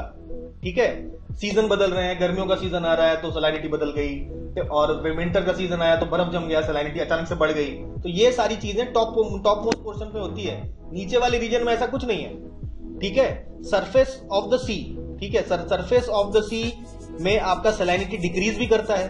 कब? अगर आपका फ्रेश वाटर इसमें ऐड कर दिया जाए या इंक्रीज भी कर दिया जाए, हो सकता है अगर लॉस ऑफ वाटर हो जाए। कैसे होगा लॉस ऑफ वाटर? आइस जम जाए या एवापोरेशन हो जाए, जिससे लॉस ऑफ वाटर हो जाता है। सॉल्ट तो उतना ही है, तो इससे होता है इंक्रीज इन सलाइनिटी। अगर आपके फ्रेश वाटर ऐड हो रहा है बारिश की वजह से या रिवर्स के फ्लो करने की वजह से, तो पानी यहाँ पे इंक्रीज कर रहा है, या आपका आइस मेल्ट कर रहा है तो भी फ्रेश वाटर इंक्रीज हो रहा है, तो उस केस में भी आपका सलाइनिटी डिक्रीज करेगी। तो इंक्रीज और डिक्रीज केवल आपके टॉपमोस्ट पोर्शन ऑफ ओशन में ही आप देख सकते हैं। आई होप ये कंसेप्ट अभी बहुत अच्छे समझ में आ गया होगा, वर्टिकल डिस्ट्रीब्यूशन ऑफ आपका सलाइन वाटर। ठीक है, चलिए हम लोग कहानी को अब आगे बढ़ाते हैं। बात करेंगे हम लोग सीज ऑफ द वर्ल्ड की। तो अभी हमने बात कर ली क्या? ओशंस की क्या हमने बात कर ली? बिल्कुल कर ली। अब आते हैं ओशन से थोड़ा सा छोटे वाटर बॉडी, यानी कि हम लोग बात करेंगे सीज की। ठीक है, सीज ऑफ द वर्ल्ड देखेंगे, काफी इंपॉर्टेंट है, इसको देखते हैं। सबसे पहला सी जो हम लोग डिस्कस करेंगे वो है साउथ चाइना सी। तो ये साउथ चाइना सी है, तो साउथ चाइना सी के आसपास के कंट्रीज पता होने चाहिए। देखिए यहाँ पे ताइवान दिखेगा आपको, ये आपका चाइना है। ये जो आपका एस शेप का कंट्री है बड़ा सा, इसको बोलेंगे वियतनाम। वियतनाम के बाद फिर आपका देखिए यहाँ पे कैम्बोडिया तो नहीं है, देखिए ताइवान चाइना हो गया, वियतनाम हो गया। तो उसके बाद देखिए नीचे चले आइए मलेशिया। तो ये गल्फ ऑफ थाईलैंड में नहीं घुसेंगे हम लोग, यहाँ चले आएंगे मलेशिया। तो मलेशिया हो गया, मलेशिया सिंगापुर हो गया। फिर यहाँ पे ये वाला जो कंट्री है, अब दिस इज ब्रूनई, ये ब्रूनई कंट्री है। ठीक है, तो ब्रूनई देख लिया हमने। ब्रूनई के बाद सॉरी बड़ा सा कंट्री तो मलेशिया ही है। ठीक है, ये वाला जो छोटा सा यहाँ पे कंट्री दिख रहा है ये ब्रूनई है। ठीक है, नेक्स्ट बात करेंगे हम लोग यहाँ पे फिलीपींस की। तो देखिए मलेशिया, इंडोनेशिया, सिंगापुर, ब्रूनई और फिलीपींस, ये सारे कंट्रीज है which is surrounding the South China Sea. आसान था। नेक्स्ट बढ़ते हैं आगे बात करते हैं यहाँ पे, थोड़ा सा ऊपर चले गए ना हम लोग। यहाँ पे ये साउथ चाइना सी है, साउथ चाइना सी के नॉर्थ में देखेंगे हम लोग। तो नॉर्थ में देखेंगे अगले पिक्चर में, तो ये है। तो यहाँ पे देखिए आप देख सकते हैं यहाँ पे सी ऑफ जापान है। सी ऑफ जापान के बाद आप यहाँ देखिए सी ऑफ ओखोट्स्क, और फिर यहाँ पे बेरिंग सी। तो ये सारे सीज भी आप देख सकते हैं। नेक्स्ट बात करते हैं हम लोग, आ जाते हैं मेडिटेरेनियन सी पे। सबसे इंपॉर्टेंट इसके आसपास का रीजन आपको पता होना चाहिए। देखिए यहाँ से स्टार्ट करते हैं ग्रीस से। ग्रीस के बाद फिर इस एरिया में नहीं जाते हैं, ये तो चला आपका एड्रियाटिक सी हो गया। इसके बाद इटली देखेंगे हम यहाँ पे। ठीक है, इटली देखा, ये आपका फ्रांस हो गया, स्पेन हो गया। ठीक है, इसके बाद मोरक्को, अल्जीरिया, टूनिशिया, यहाँ पे लीबिया हो गया, इजिप्ट हो गया, यहाँ पे इजराइल आ जाता है मेडिटेरियन सी के पास। फिर लेबनान आ जाएगा, सीरिया भी होगा, और आपका टर्की है। तो इसके टर्की के नॉर्थ में आप जानते हैं ब्लैक सी है, और आपके साउथ में आपका मेडिटेरेनियन सी है। तो मेडिटेरेनियन सी के आसपास के कंट्रीज देखिए। आगे बढ़ेंगे हम लोग, बात करेंगे टिरेनियन सी। ये इंपॉर्टेंट है, इंपॉर्टेंट इसलिए क्योंकि ये थोड़ा कम पढ़ते हैं लोग, पता नहीं होता है, तो इसको हम पढ़ेंगे। देखिए ये इटली है, तो इटली के नीचे एक और आपका आइलैंड है जिसका नाम क्या है, ये आपका this island is called Sicily island है ये। ठीक है, तो सिसिली आइलैंड और इटली का जो मेन लैंड है उसके बीच में देखिए यहाँ पे आपको एक वाटर बॉडी दिखेगी, तो टिरेनियन सी और आयोनियन सी को ज्वाइन करती हुई। तो ये जो वाटर बॉडी है इसको हम लोग बोल देंगे क्या? Messina straight. क्या बोलेंगे? Messina straight. याद रखिए, मेसिना स्ट्रेट अगर पूछा जाए किसको ज्वाइन करता है, आप कहेंगे टिरेनियन सी को, और नीचे आपका आयोनियन सी को। टिरेनियन और आयोनियन सी को ज्वाइन करने वाला जो स्ट्रेट है that is called as Messina Strait. अब ये इसके सीधे ऊपर चले गए, यहाँ पे दो आइलैंड आपको और दिख रहे हैं। ऊपर वाला जो आइलैंड है इसका नाम है क्या? कोर्सिका, और नीचे वाला जो आइलैंड है इसको नंबर 2 मार्क किया है, ये है आपका सार्डिना। तो कोर्सिका और सार्डिना। ठीक है, तो अब ये आपका कोर्सिका और सार्डिना के बीच में जो स्ट्रेट है, ठीक है, इसको हम लोग क्या बोलेंगे? बेनिफिशियो स्ट्रेट। ये आपका बेनिफिशियो स्ट्रेट है। इसके अलावा इसके ऊपर चले जाएंगे तो तो आपका इटली का मेनलैंड और आपका कॉर्सिका आइलैंड के बीच में भी तो एक स्ट्रेट है, इसका नाम आसान है, कॉर्सिका चैनल। तो कॉर्सिका चैनल, बेनिफिशियो स्ट्रेट और मेसिना स्ट्रेट हम लोग को पता होना चाहिए कहाँ है, और ये सारे आपके रीजन है ऑफ टिरेनियन सी। चलिए अगले सी पे आगे बढ़ते हैं। तो अब देखिए हमारा ब्लैक सी की बात यहाँ पे करेंगे, ठीक है। मेडिटेरियन सी की बात कर चुके हम लोग, तो ये अब ब्लैक सी है, ये टर्की है।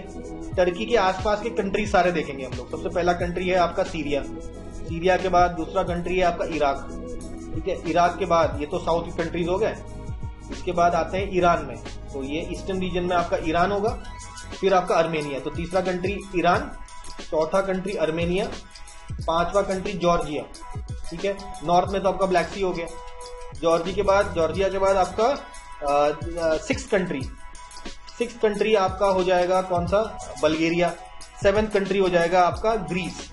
तो यहाँ 7 कंट्रीज हो गए, लेकिन यहाँ पे हमने क्या लिखा है, हमने ये लिखा है कि आपके 8 कंट्रीज टच करते हैं। तो 8वां कंट्री कहाँ है, देखिए 8वां कंट्री ये है अजरबैजान। अजरबैजान तो वैसे तो यहाँ पर है, लेकिन अजरबैजान का एक एनक्लेव है जिसको हम लोग बोलते हैं नक्चीवन एनक्लेव, ये अर्मेनिया के अंदर है और छोटा सा पोर्शन इसका टच करता है टर्की को। तो आपका अजरबैजान भी इसका बॉर्डर है और अर्मेनिया के साथ भी इसका बॉर्डर है, ठीक है। तो ये नक्चीवन एनक्लेव की वजह से आपका 8 कंट्रीज हो जाते हैं टर्की के आसपास। चलिए अब ये जो टर्की है इसमें सीज बताते हैं। नॉर्थ में तो आपने देखा क्या, ब्लैक सी। अब इसके वेस्टर्न रीजन में 2 आपके सीज हैं इंपॉर्टेंट, ये आपका M for C of Marmara और ए फॉर एगियन सी। तो एगियन सी और मारमारा सी आपका वेस्ट में आपको देखने को मिलेगा। तो यहाँ पे टोटल आपके 4 सीज इसको टच करते हैं। तो एक यहाँ पे एगन मारमारा 3 हो गए, और चौथा तो आपका ऑब्वियसली मेडिटेरियन सी जो कि साउथ में है, ये आपका टच करता है टर्की को। आई होप ये बात समझ में आ गई। तो ये इन सीज का आप स्टेट्स भी इंपॉर्टेंट है। देखिए डार्डेनल स्ट्रेट आपका है, जो सी ऑफ मारमारा को एगियन सी से जोड़ने वाला जो स्ट्रेट है उसको डार्डेनल स्ट्रेट बोलते हैं, ठीक है। तो ये देख लिया। और ये जो सी ऑफ मारमारा और ब्लैक सी को ज्वाइन करने वाला जो स्ट्रेट है इसको बोलते हैं बॉस्फोरस स्ट्रेट, या इस्तांबुल स्ट्रेट भी बोल देते हैं इसको कभी कभी। तो ये भी इंपॉर्टेंट स्टेट्स हैं। तो ये काफी इंपॉर्टेंट रीजन है, वर्ल्ड ज्योग्राफी का ध्यान रखना है आपको, ठीक है। अब देखिए टर्की के पास वाला रीजन देख रहे हैं, ये तो ब्लैक सी वाला रीजन है। इसके थोड़ा अब आते हैं हम लोग ईस्ट साइड में। तो ईस्ट साइड में जब आएंगे तो हमको दिखेगा, देखिए ब्लैक सी दिख रहा है आपको फिर से, ये ब्लैक सी और कैस्पियन सी, इन दोनों के बीच में एक माउंटेन रेंज है जिसको बोलते हैं हम लोग कॉकेसस। तो Caucasus mountain range is between the Black Sea and the Caspian सी।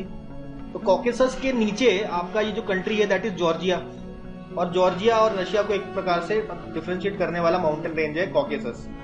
चलिए अब यहाँ ब्लैक सी के ऊपर आपको ये छोटा सा और आपका वाटर बॉडी दिख रही होगी, इसको बोलेंगे हम लोग सी ऑफ एजोव, ठीक है। सी ऑफ एजोव यूक्रेन से टच करता हुआ, ठीक है। और इसके जस्ट नीचे आप यहाँ पे see for Crimea, this is called as Crimean peninsula. तो अभी देखिए रशिया और यूक्रेन का झगड़ा हो रहा है, तो क्रीमियन पेनिनसुला को लेकर भी झगड़ा है, ठीक है।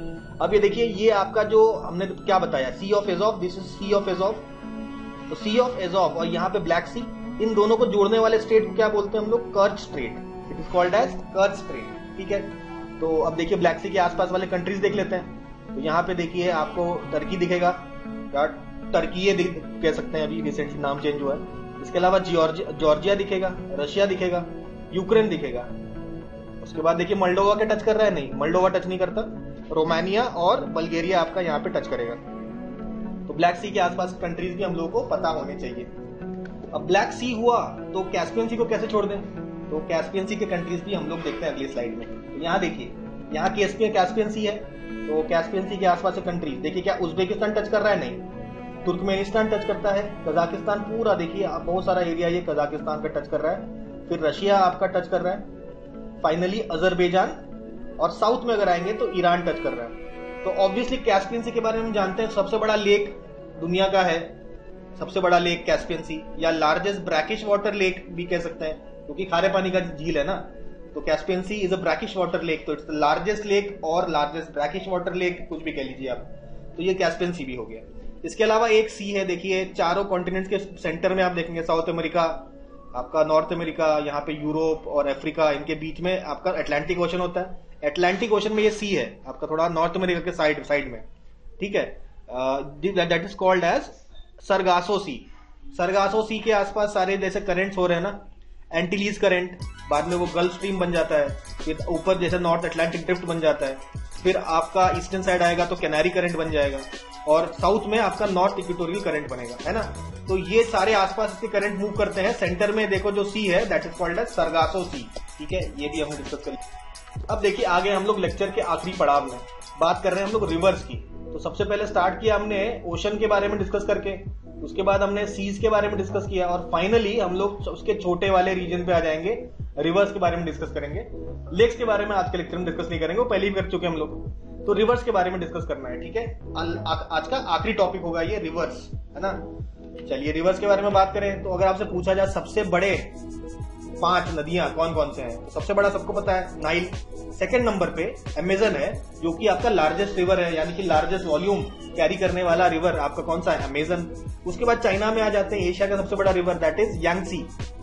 उसके बाद नॉर्थ अमेरिका के में आपका पूरा जो रिवर सिस्टम है, Mississippi, Missouri, Jefferson river system जो है that is fourth longest, largest नहीं, लॉन्गेस्ट रिवर। और 5वें नंबर पे आपका आ जाता है रशिया में, हमें पता है येनिसे, अंगारा, सीलैंग, ये सारे रिवर्स हैं, ठीक है। तो ये टॉप 5 हम लोग को ध्यान में रखना है। आगे बढ़ेंगे हम लोग रिवर्स की बात करने की, इंपॉर्टेंट रिवर्स के हम लोग कुछ इंपॉर्टेंट क्वेश्चंस अभी मैप में भी हम दिखाएंगे। इंपॉर्टेंट रिवर्स तो हम लोग मैप में भी शो करेंगे, लेकिन ये कुछ इंपॉर्टेंट वन लाइनर है, हर एक नदियों के बारे में पता होना चाहिए। जैसे कि आपसे बोलेंगे लॉन्गेस्ट रिवर बताइए, आप कहेंगे नाइल रिवर, ठीक है। नाइल रिवर का ओरिजिन कौन से लेक से होता है, आप कहेंगे विक्टोरिया लेक। नाइल रिवर में कौन सा डैम बना है, आप कहेंगे आसवान डैम। नाइल रिवर के वजह से, इस आसवान डैम की वजह से कौन सा आपका मैन मेड लेक बनता है, दैट इज नासिर लेक। तो ये बात होगी आपके नाइल रिवर की। फिर आते हैं अफ्रीका में, नाइजर रिवर भी हम लोग पढ़ चुके हैं ऑलरेडी, तो एक रिवीजन मान लीजिए ये। तो आपसे बोला जाएगा नाइजर रिवर का दूसरा नाम है तेल रिवर या टेल रिवर, या जो भी प्रोनाउंस करते हैं। इसका माउथ कहाँ पे, गल्फ ऑफ गिनी में ये अपना पानी गिराता है।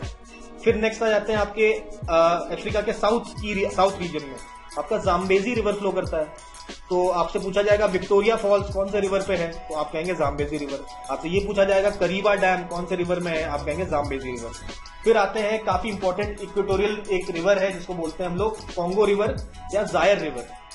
तो अब जायर रिवर के लिए खास बात यह है कि ये आपका इक्वेटर को 2 बार क्रॉस करता है। इक्वेटर को 2 बार कट करने वाला, मतलब कॉन्गो रिवर एक बार कट किया, उसके बाद घूम के आया, दोबारा कट किया, ऐसा कुछ सिस्टम है इनका, ठीक है। 2 बार कट करता है इक्वेटर को। तो इक्वेटर को 2 बार कट करने वाला जो रिवर है दैट इज कॉन्गो रिवर, ठीक है। आपसे पूछा जाएगा स्टैनली फॉल्स और लिविंगस्टोन फॉल्स कौन से रिवर में फॉल करता है, तो देखिए ये आपका कॉन्गो रिवर में ये 2 फॉल्स बनाता है, ठीक है। 2 बार कट करता है इक्वेटर को। अगर आपसे बोला ट्रॉपिक ऑफ कैप्रिकॉर्न 2 बार कौन कट करता है, तो ये है आपका लिम्पोपो। लिम्पोपो का ओरिजिन कहां से है, हाई बेल्ट्स। तो ये सब आपके पॉइंट याद रखने हैं। नेक्स्ट बात करते हैं हम लोग ट्रॉपिक ऑफ कैंसर को कट करने वाला रिवर कौन सा है इंडिया का 2 बार, तो that is Mahi river. Tropic of Cancer को 2 बार कट करता है।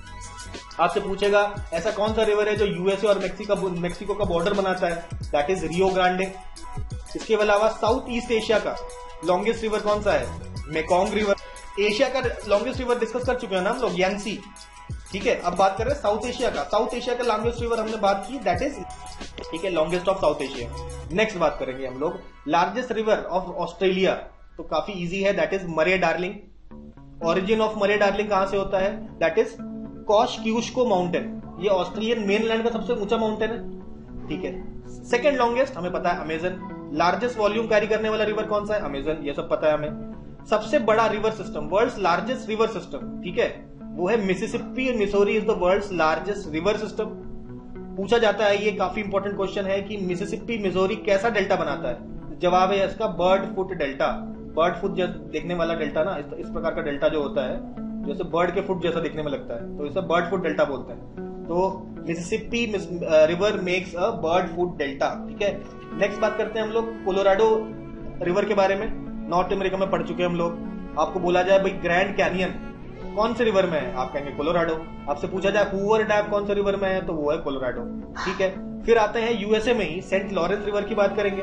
तो आपसे पूछा जाएगा नायग्रा फॉल्स कौन से रिवर में है, तो दैट इज सेंट लॉरेंस, ठीक है। सेंट लॉरेंस की एक और खासियत है, it is the busiest internal water transport route of the world. सबसे ज्यादा बिजिएस्ट वाटर ट्रांसपोर्ट रूट कौन सा है दुनिया का, ठीक है, सबसे ज्यादा वाटर ट्रांसपोर्ट ये आपका सेंट लॉरेंस में होता है, ठीक है। यूरोप का आपका जो इनलैंड वाटरवे सबसे ज्यादा कहां पे होता है, वो हमें पता है Rhine river. Busiest internal water transport route कौन सा है, राइन रिवर, ठीक है। राइन वैली जो है राइन वैली आपका बॉक्साइट रिजर्व के लिए काफी फेमस है। बॉक्साइट जैसा कि हम लोग जानते हैं एल्यूमिनियम निकलता है बॉक्साइट से, तो Rhine valley is famous for bauxite reserve. ठीक है, अच्छा अब इसके राइन रिवर को कोल रिवर भी बोला जाता है, कोल रिवर भी बोला जाता है। यूरोप का सबसे बिजिएस्ट पोर्ट राइन रिवर में कौन सा है? That is Rotterdam port. Ryan river के पास आपका रॉटरडैम पोर्ट है जो यूरोप का सबसे बिजिएस्ट पोर्ट है। ऑब्वियसली राइन रिवर फ्रांस,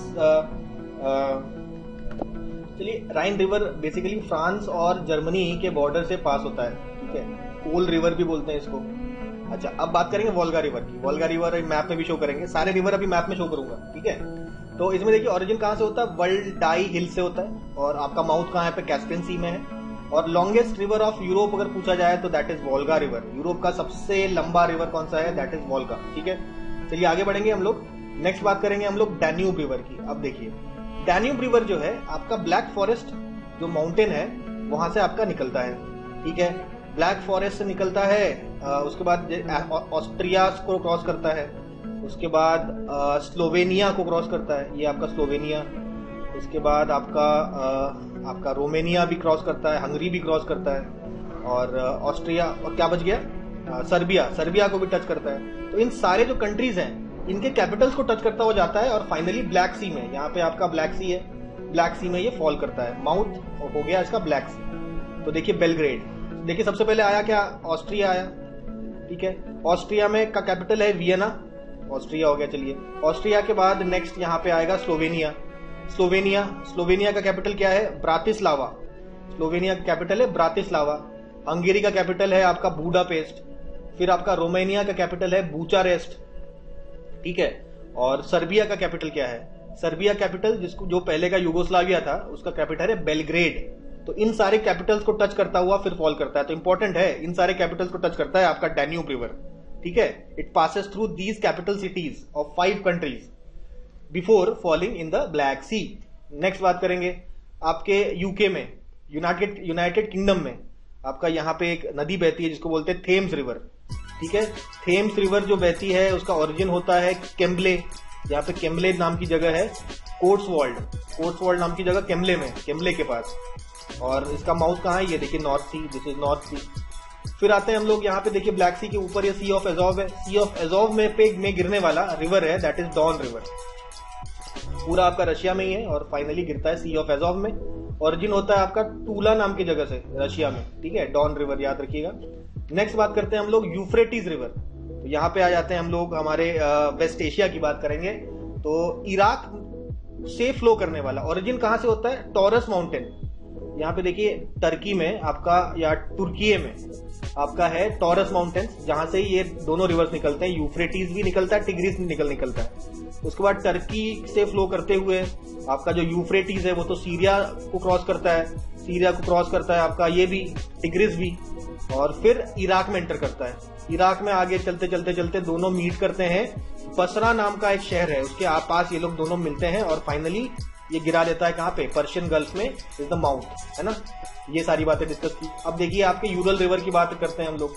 तो यूरल रिवर जो है ये आपका कैस्पियन सी में फॉल करता है और यूरल माउंटेन से निकलता है। ठीक है, यूरल माउंटेन से निकलता है और फिर फाइनली ये कैस्पियन सी में अपना पानी गिरा देता है। तो ये यूरल रिवर फ्लो कहाँ से करता है? देखिए ये तो आपका रशिया हो गया और ये आपका कजाकिस्तान हो गया। ठीक है, 2 कंट्रीज देख ली हमने। नेक्स्ट बात करते हैं हम लोग यही, अब आपके बात कर ली हमने किसकी? अभी बात की थी हमने यूरल रिवर की। यूरल रिवर के देखिए ईस्ट में आ गए हम लोग। तो आपको यहाँ पे कंट्रीज दिखेंगे, कजाकिस्तान दिखेगा, उज्बेकिस्तान दिखेगा, यहाँ पे तुर्कमेनिस्तान दिखेगा। ठीक है, अब देखिए यहाँ पे 2 कंट्रीज हम लोग को समझना है। आपका जो माउथ है ये गिरता कहाँ पे है? दोनों जो रिवर है ये आपका अराल सी है, अराल सी में फ्लो करता है। ठीक है, और आपका सबसे पहले बात करते हैं हम लोग अमू दरिया, और नॉर्थ में आपका सिर दरिया।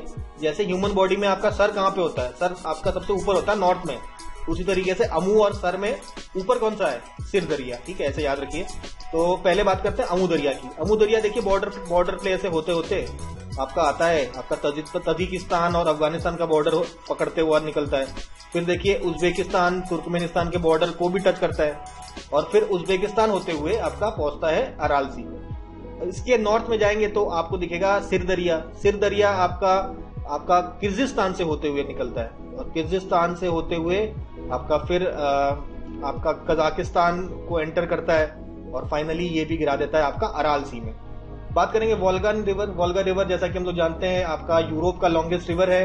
ये आपका वल्डाई हिल्स है, यहाँ देखिए मॉस्को के नॉर्थ में आपका वल्डाई हिल्स है, और यहाँ से निकलता है और घूमते घूमते फाइनली आपका कैस्पियन सी में गिरा देता है। तो कैस्पियन सी में गिरा रहा है आपका रिवर वोल्गा। कैस्पियन सी में आपका एक और यहाँ पे देखिए यूरल रिवर भी तो था, यूरल रिवर भी कैस्पियन सी में आपका गिरा रहा है। तो काफी सारे रिवर गिराते हैं कैस्पियन सी में अपना पानी। नेक्स्ट हम लोग बात करेंगे रशिया के कुछ रिवर्स की। तो देखिए हम लोग अगर ईस्ट से वेस्ट अरेंज करें तो सबसे पहले मिलेगा आपको लेना रिवर।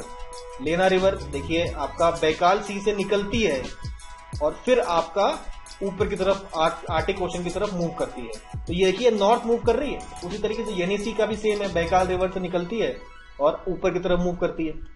और ऑब रिवर का भी सेम है, ये भी नॉर्थ मूव करता है, और ऑब और इट्रिस दोनों एक साथ मिल जाते हैं फाइनली। तो ये सारे जो रिवर्स हमने डिस्कस किए फ्रॉम ईस्ट टू वेस्ट, लेना, येनिसे, ऑब और इट्रिश, they all move to north, north move करने वाले रिवर्स। ठीक है, बाकी सारे रिवर्स जो हमने देखे वो सारे साउथ मूव करने वाले रिवर्स हैं। ठीक है, मोस्ट ऑफ द रिवर्स जो हम देखते हैं वो साउथ मूव करते हैं रिवर्स, लेकिन ये जो रिवर्स हैं जो अभी डिस्कस किए रशिया के, ये सब मूव करते हैं नॉर्थ डायरेक्शन में। एक और रिवर है जो नॉर्थ डायरेक्शन मूव करता है, अफ्रीका का। कौन सा रिवर है? तो नाइल रिवर भी हम लोग जानते हैं, ये नॉर्थ की तरफ मूव करता है।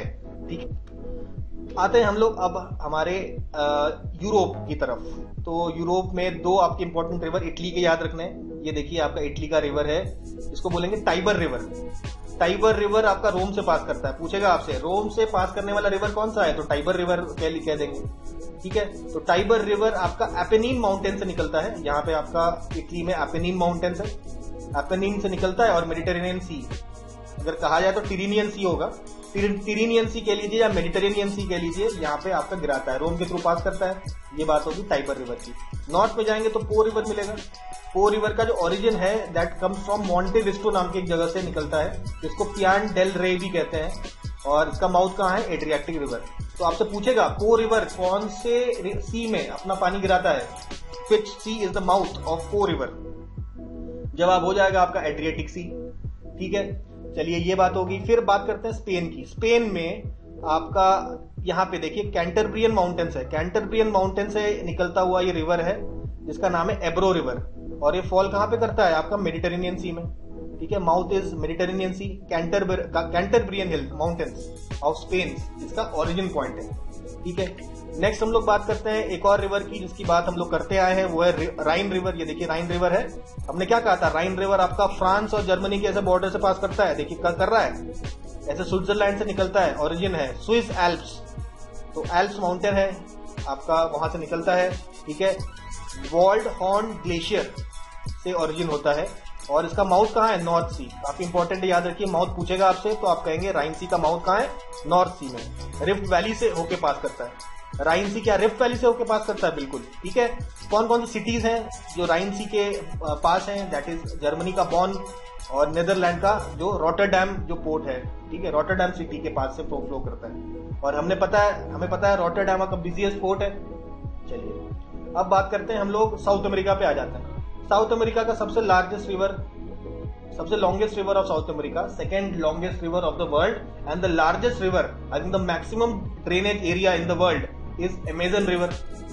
अमेजन रिवर के नॉर्थ में चली आएगी, ये वेनेजुएला कोलंबिया में आपको फ्लो करता हुआ रिवर दिखेगा। आपका ओरिनोको, यहीं भी इलानोस ग्रासलैंड भी है ना, हमें मालूम है, वेनेजुएला और कोलंबिया में। ठीक है, उसके बाद साउथ में इंपॉर्टेंट रिवर है that is Parana river. Parana river देखिए, पराना रिवर यहाँ से फ्लो करा और देखिए यहाँ पे तो गिर रहा है ना, सॉरी फ्लो यहाँ से कर रहा है, ब्राजील से निकल रहा है आपका पराना रिवर, और फ्लो करते करते पहले तो पराग्वे और ब्राजील का आपका बॉर्डर बनाता है। इसके बाद और आगे आपका पराग्वे, और ये आपका अर्जेंटीना इस तरफ, ये पराग्वे है, अर्जेंटीना और पराग्वे का भी ये बॉर्डर बनाता है पराना रिवर। ठीक है, ये कुछ बातें ध्यान में रखनी है हमें। चलिए भाई, अब आते हैं हम लोग हमारे घर के आसपास, यानी कि इंडिया के आसपास के रिवर्स देखेंगे, इंडिया के नहीं बाहर के। तो यहाँ पे देखिए सबसे पहला 1 नंबर ये वाला जो रिवर है, सारे रिवर निकल रहे तिब्बत से, भाई तिब्बत से सारे रिवर निकलेंगे, तिब्बत प्लेट्यू से। तो सबसे पहला यांगजी रिवर, ये भी तिब्बत प्लेट्यू से निकल रहा है, ये हमें पता होना चाहिए, that is the longest river of Asia, longest river of. तो ये तो हमने पहले भी डिस्कस करा है, लॉन्गेस्ट ऑफ एशिया कौन सा है, यांगसी। फिर साउथ ईस्ट एशिया का लॉन्गेस्ट आपका मेकॉन्ग रिवर, ऑब्वियसली तिब्बत प्लेटो से निकल रहा है। दूसरा वाला रिवर देखिए ना, ये निकल रहा है आपका, ठीक है, ये चाइना होते हुए फिर आपका म्यांमार भी टच कर रहा है, आपका थाईलैंड भी टच कर रहा है। थाईलैंड टच करने के बाद इसने लाओस टच किया, फिर कैम्बोडिया होते हुए आपके वियतनाम से आया। मतलब जितने भी साउथ ईस्ट एशिया के कंट्रीज है सबको टच करता हुआ अगर कोई आपका रिवर आ रहा है, दैट इज मेकॉन्ग। देखिए China, Myanmar, Thailand, Laos, Cambodia, Vietnam सारे को टच कर रहा है, सारे से पास हो रहा है, ठीक है। इसका माउथ कहाँ है, साउथ चाइना सी में ये पानी गिरता है, ठीक है। और ऑब्वियसली यांगसी रिवर आपका ईस्ट चाइना सी में पानी गिराता है, तो ये देख लिया हमने। इसके अलावा आपका सैल्विन रिवर, ठीक है। देखिए शंघाई जो आपका सिटी है वो भी आपका ये यांगसी के पास है। चलिए आगे बढ़ेंगे हम लोग। अब आते हैं हम लोग नेक्स्ट रिवर पे, नंबर 3 रिवर, यही वाला। ये नंबर 3 वाला रिवर है, दैट इज सैल्विन। ऑब्वियसली तिब्बत से ही निकल रहा है, लेकिन ये आपका पानी गिराएगा कहाँ पे, यहाँ पे देखिए अंडमान सी है, यहाँ पे अंडमान सी में ये पानी गिराएगा। मोस्टली आपका चाइना से फ्लो करेगा और फिर चला आएगा ये म्यांमार में, और कोई कंट्री को टच नहीं करेगा। तो सैल्विन रिवर की बात। अब फाइनली रिवर बात करेंगे लोग इरावदी रिवर की, इसको लाइफ लाइन ऑफ म्यांमार भी बोलते हैं। ये देखिए चौथे नंबर वाला रिवर, ये पूरा म्यांमार के अंदर ही है और किसी कंट्री में नहीं है, देखिए पूरा म्यांमार के अंदर, इसलिए इसे लाइफ लाइन ऑफ म्यांमार भी बोला जाता है, या इसे येलो रिवर भी बोल देते हैं। आपसे पूछा जाएगा बताइए कौन से रिवर को येलो रिवर बोलते हैं, तो इरावदी रिवर को is called as the Yellow River, ठीक है। इसके बाद श्रीलंका की बात करते हैं। श्रीलंका का सबसे बड़ा जो रिवर है that is called as Mahaweli Ganga, ठीक है। Mahaweli Ganga is the longest river of Sri Lanka, ठीक है। अब यहाँ पे इंडिया के आसपास कंट्रीज हो गए। अब चाइना को पकड़ते हैं हम लोग, ठीक है। चाइना के में बेसिकली हमने बात करी, यांगसी रिवर की बात कर ली और मेकॉन्ग रिवर की भी बात कर ली, और रिवर्स की यहाँ पे बात करते हैं। तो चाइना के बिल्कुल नॉर्थ में पहुंच जाएंगे हम अभी। तो चाइना के नॉर्थ में रशिया का बॉर्डर के साथ में चलता हुआ जो रिवर है that is called as river Amur, ठीक है। रिवर अमूर याद रखिए, रिवर अमूर, ठीक है। तो ये आपका पैसिफिक ओशन में पानी गिराता है, कहाँ पे, गल्फ ऑफ तरतारी, ठीक है। गल्फ ऑफ तरतारी यहाँ पर है जहाँ पे ये पानी गिरा रहा है, this is called as Gulf of Tartary, और चाइना और रशिया का बॉर्डर है जैसे कि हमने बताया। आते हैं ऑस्ट्रेलिया में। ऑस्ट्रेलिया में 2 नदी हैं, देखिए नीचे वाला रिवर आपका न्यू साउथ वेल्स स्टेट और विक्टोरिया का बॉर्डर बनाता हुआ river that is called as Murray river.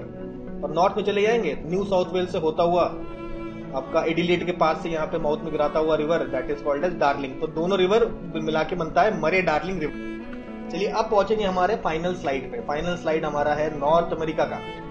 तो नॉर्थ अमेरिका में हमें पता है ये यूकॉन रिवर है, ये पढ़ चुके हैं हम लोग ऑलरेडी, ये आपका अलास्का से पास होता है। फिर आपका मैकेंजी रिवर, ये भी आपका कनाडा का रिवर है, ठीक है। मिसिसिपी रिवर की बात अच्छे से करते हैं, देखिए ये आपका मिसिसिपी रिवर है, ठीक है। यहाँ से आपका माउथ हुआ, माउथ आपका एक ग्लेशियल लेक है, इसका नाम है इटस्का लेक। इटस्का लेक से ये रिवर निकलती है, तो नाम है इसका मिसिसिपी। और ये है आपका गल्फ ऑफ मेक्सिको, यहाँ पे आके गिरा देती है पानी, ठीक है। तो ओरिजिन और माउथ यहाँ पे देख लिया हमने। तो ये largest river system of north America कह सकते हैं मिसिसिपी और मिसोरी को। और देखिए अब इसके ट्रिब्यूटरीज की बात करते हैं। तो सबसे बड़ा ट्रिब्यूटरी तो मिसोरी है, ये देखिए ये आ रहा है आपका मिसोरी रिवर, ठीक है। उसके बाद आप अगर इसको देखेंगे तो इसके वेस्ट बैंक आपका लेफ्ट हैंड ट्रिब्यूटरी आपका है ओहायो, ठीक है, Ohio river. Right hand tributary आपका हमने देखा मिसोरी। तो ये 2 and 3 मिला के ये 2 इज मिसोरी, 3 इज ओहायो, ठीक है। उसके बाद 4th नंबर पे ये वाला जो रिवर है अगेन राइट बैंक ट्रिब्यूटरी, इसे बोलेंगे हम लोग अरकनसास रिवर। उसके बाद एक और रिवर आपका बिल्कुल माउथ के पास है that is called as Red River और अरकनसास, ठीक है। यूकॉन रिवर देख लिया हमने, अलास्का और कनाडा के थ्रू जो पास होता हुआ, ठीक है। अब देखिए नीचे इसी मिसिसिपी के मेक्सिको बॉर्डर और यूएसए का बॉर्डर अगर हम देखेंगे तो ये जो रिवर है that is Rio Grande, already हम लोग पढ़ चुके हैं रियो ग्रांडे। अब से पूछा जाएगा यूएसए और मेक्सिको के बॉर्डर में कौन सा रिवर पास करता है, फ्लो करता है, तो आप कहेंगे रियो ग्रांडे, ठीक है। फिर देखिए ये है, देखिए आप कोलंबिया रिवर हम जानते हैं कनाडा से निकलता है, ऐसे यूएसए में फॉल करेगा, आपका बेसिकली पैसिफिक ओशन में फॉल कर रहा है और रॉकी माउंटेन से निकल रहा है ये कोलंबिया रिवर, ठीक है। कोलंबिया रिवर देखा। फिर देखिए यहाँ पे ये जो रिवर है ये है आपका Lawrence river, Saint Lawrence river, USA और कनाडा का बॉर्डर बनाता हुआ। और ये जो है इसका माउथ इस कहाँ पे, अटलांटिक ओशन में गिरा रहा है, ये अटलांटिक ओशन में यहाँ गिरा है ना, ठीक है। ओरिजिन कहाँ से हो रहा है, ये देखिए ग्रेट लेक, आखिरी जो लेक है ना ओंटारियो से, यहाँ से आपका ओरिजिन होता है। इसी के जस्ट नीचे एक और रिवर है, ठीक है, जिसका नाम आप जानते हैं हडसन रिवर। तो ये आपका एडिरॉन डेक माउंटेन्स, न्यूयॉर्क के पास से यहाँ पे ओरिजिन करता है और फाइनली आपका गिरा देता है अटलांटिक सी में। तो ये हडसन रिवर है आपका, न्यूयॉर्क के पास इसका ओरिजिन है। तो भाई इसी के साथ ही हम लोगों ने पानी की चर्चा खत्म कर ली, पूरा ओशन खत्म कर लिया, पूरा सीज खत्म कर लिया और सारे रिवर्स खत्म कर लिए हमारे वर्ल्ड ज्योग्राफी के। यानी ये पानी से रिलेटेड जितना भी पोर्शन है वो हम लोग इस पर्टिकुलर लेक्चर में हमने खत्म कर दिया। ऑफ कोर्स लेक्स नहीं किया इसमें, लेक्स पहले ही हम लोग कर चुके हैं। ठीक है, आई होप आपको समझ में आया होगा और मिलते हैं अब अगले लेक्चर में।